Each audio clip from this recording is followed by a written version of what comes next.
Kabar mengejutkan dan mengerikan datang dari aktris Amanda Manopo.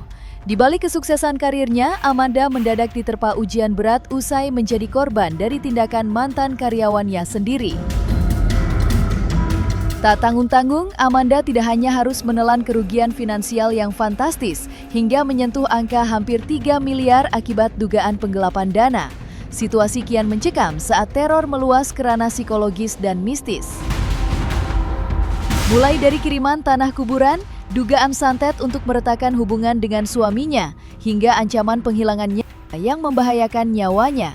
Melihat iktikat buruk yang dinilai sudah sangat fatal, Amanda Manopo secara tegas menutup pintu maaf, menolak jalur damai, dan siap menjerat sang eks-karyawan ke jalur hukum dengan pasal berlapis. Lantas, seperti apa rentetan kejadian horor dan kerugian fantastis yang dialaminya? Berikut 5 fakta Amanda Manopo diteror mistis hingga siap polisikan eks-karyawan.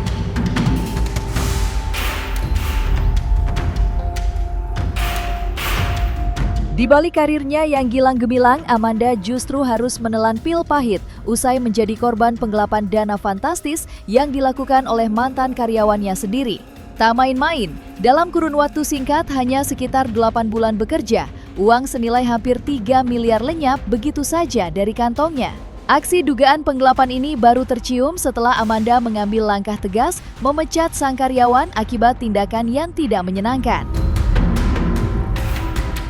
Kejahatan tersebut kian terkuak saat ditemukan sejumlah transaksi mencurigakan lewat dompet digital hingga puluhan juta rupiah yang ditenggarai dipakai pelaku untuk gaya hidup foya-foya, mulai dari jalan-jalan ke luar negeri hingga keluyuran ke klub malam di Bali. Didampingi kuasa hukumnya Sandy Arifin, Amanda Manopo kini siap membongkar seluruh bukti dan membawa kasus ini ke jalur hukum. Lantas, seperti apa kronologi lengkap di balik raibnya dana 3 miliar rupiah tersebut?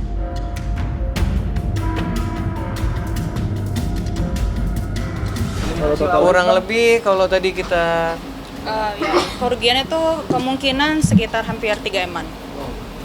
Gitu, selama dia hampir berapa lama ya? Bekerja hanya hampir 8 bulan.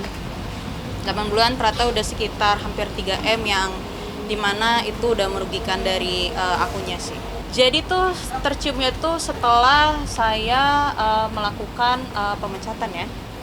Pemecatan karena ada tindakan yang tidak menyenangkan sebenarnya. Dia menggunakan jadi ada transaksi GoPay, OVO itu 25 juta, terus kayak jalan-jalan ke luar negeri, terus ke klub-klub daerah Bali, terus kayak biaya-biaya untuk hal-hal have fun lah. Lebih hedonis ya, untuk kebutuhan pribadi. Bisa dibilang seperti itu.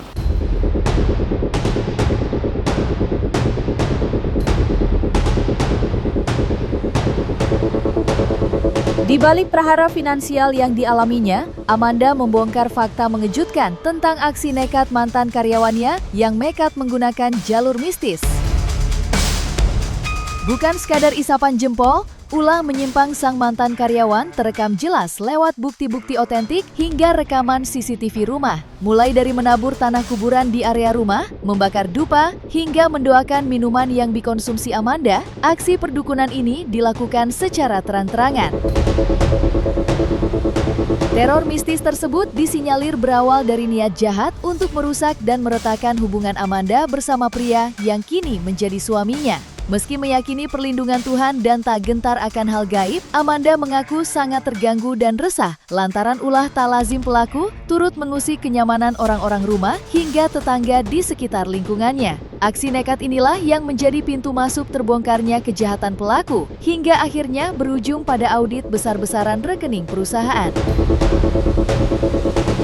Seperti apa pengakuan lengkap Amanda Manopo saat menghadapi teror tanah kuburan hingga aksi perdukunan sang mantan karyawan?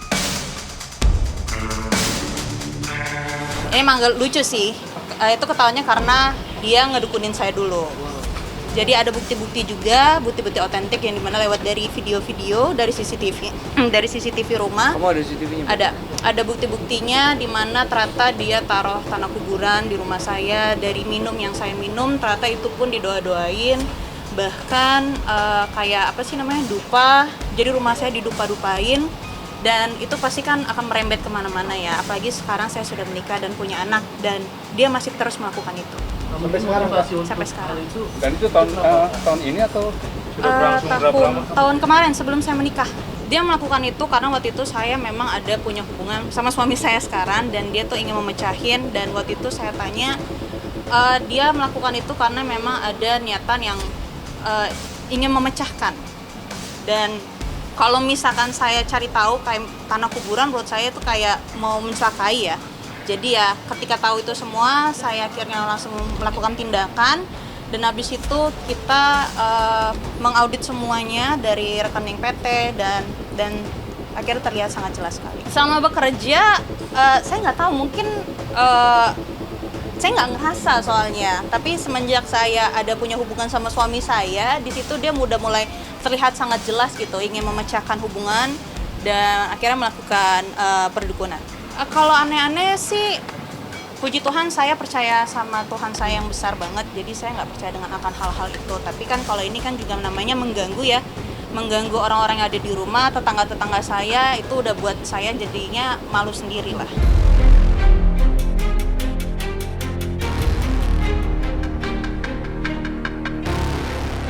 Tak cukup hanya menggembosi finansial hingga meneror lewat jalur mistis, mantan karyawan sang aktris kini diduga nekat melayangkan ancaman yang membahayakan nyawa. Situasi mencekam ini dialami langsung oleh Amanda beserta tim manajemennya.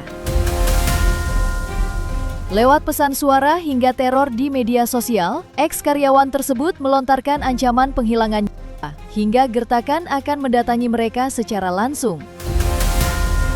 Beruntung, gelombang teror yang mengancam keselamatan jiwa itu mendadak terhenti. Usai Amanda bersama tim hukumnya mengambil langkah tegas mendatangi pihak kepolisian. Didampingi kuasa hukumnya, Sandy Arifin, Amanda Manopo, kini mengumpulkan seluruh rekaman voice note dan bukti komunikasi digital untuk menyeret sang mantan karyawan ke proses hukum. Seperti apa pengakuan mengerikan Amanda Manopo terkait ancaman yang sempat mengintai dirinya dan tim? Ada teror lain ada, tapi mungkin kalau ancaman lewat dari sosial media itu pasti ada. Kita ada voice note juga di mana ada komunikasi yang memang dari direktur selaku PT juga, dari AIS selaku manajer saya juga ada ancaman-ancaman ya. Ada ancaman ingin kayak mendatangi dan segala macam. Ancamannya udah berhenti ketika pertama kali kita datang ke sini. Dia udah berhenti, dia mungkin takut kali ya.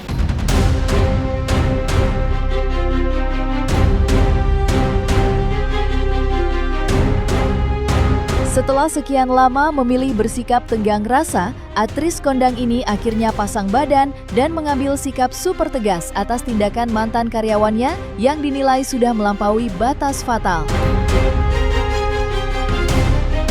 Kini statusnya sebagai seorang istri dan ibu menjadi alasan utama Amanda untuk tidak lagi tinggal diam.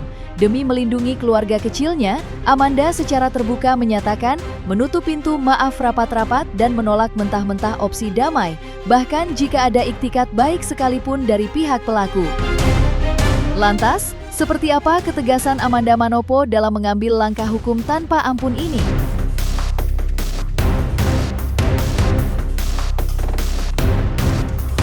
Waktu itu mungkin respon dari suami udah panas ya, mungkin saya orangnya yang nggak enakan. Tapi untuk kali ini saya nggak akan diam aja, saya akan langsung bertindak, apalagi sekarang udah punya anak.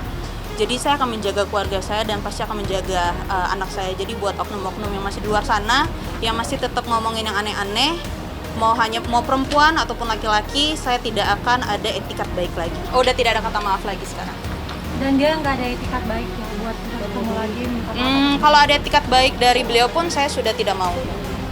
Gitu aja sih. Apa yang bikin dirimu udah nggak mau? Oh, capek jadi orang baik. Sekali-sekali kayak kita harus memberikan efek jerah ya, supaya di luar-luar sana juga mungkin sebagai public figure yang mungkin merasa atau punya pengalaman yang sama, sepertinya ini adalah jalan yang terbaik melalui kuasa hukum ya.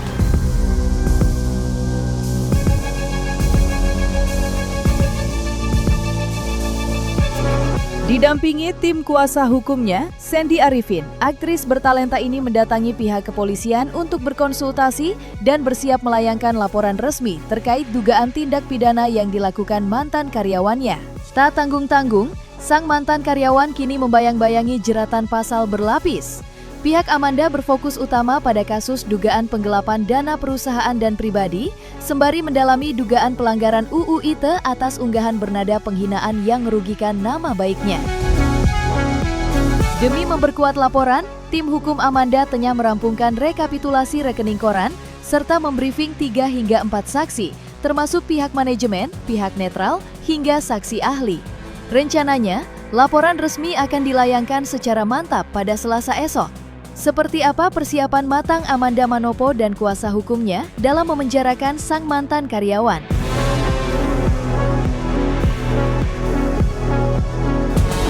Agenda hari ini tadi kami sudah konsultasi dengan penyidik. Memang ada beberapa berkas yang harus kita lengkapi terkait rekapitulasi rekening koran. Tapi untuk data-data yang tadi kita sampaikan sudah kita sampaikan, hanya kekurangan tadi.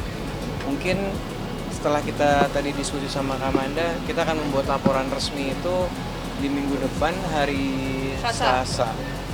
Sekaligus juga melengkapi rekapitulasi dan juga rekening koran dari klien kami. Terus juga mungkin saksi-saksi akan kita lengkapi juga. Ada beberapa orang yang memang rekeningnya digunakan terkait dengan indikasi diduga adanya penggelapan uang dari perusahaan itu digunakan dengan salah satu pegawai yang ada di tempatnya Kamanda bekerja. Untuk sementara ini kita fokus untuk penggelapan uang dari uangnya Kamanda dan perusahaannya. Tadi juga udah kita diskusi terkait juga dengan undang-undang ITE, tapi kita lebih mendalami lagi nanti setelah laporan ini berjalan. Karena di undang-undang ITE itu memang tadi setelah kita lihat ada beberapa postingan yang memang merugikan dan juga membuat klien kami juga merasa terhina lah dengan kata-kata yang bersangkutan. Kita fokusnya kepada penggelapan uang dulu. Iya, seperti tadi kami sampaikan, kita sudah menyiapkan semua bukti, tinggal menunggu beberapa bukti terkait yang tadi kami sampaikan. Jadi ada bukti rekening koran dan juga rekapitulasinya juga kita lagi lengkapi. Terus kemudian saksi-saksi juga sudah saya brief, sudah saya pertanyakan juga ke manajemennya Kamanda siapa-siapa yang akan hadir. Insya Allah minggu depan setelah buat laporan berikutnya kita akan siapkan semua saksi yang memang mengetahui kejadian tersebut. Kenapa? Kurang lebih sekitar 1, 2, 3 lah, 3 sampai 4. Jadi mungkin dari manajemen dan dari luar, dari orang tengahnya juga orang yang netral akan kita hadirkan juga, saksi ahli juga nanti akan kita siapkan juga. Pasti kita pengen berikan ekspresi. Mengedepankan estetika. Jelas tadi mendengar kan.